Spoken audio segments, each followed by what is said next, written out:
Cengiz Aytmatov, Kırgız elinin Zavkarulu, dünyanın en жазуучулардан biri. 1928 yılı 12 dekabrda Şeker ayında Talas Oblası'nın Şeker ayında tug'ilgan.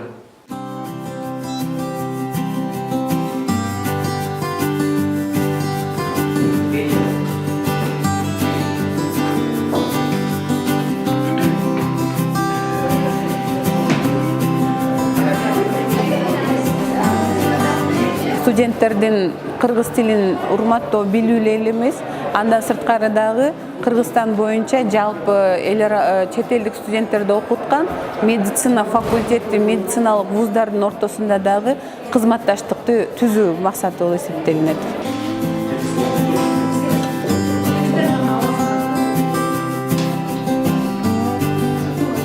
Kırgız tili manga жакып калган, анан мен кыргыз тилин бат үйрөнүп калдым. 6 айда үйрөндүм кыргыз тилди, аябай жакшы тил экен. Kırgız kitaplarını okudum, ırlarda okudum, ana Çıngiz Aytmatov жөнүндө, İsa Akınbayev жөнүндө kırgız kitaplarını okudum, kiyimleri көрүп, manasçılar көрүп, бардык нерсени көрүп, ошондо кыргызчаны аябай жакшы үйрөнүп калдым.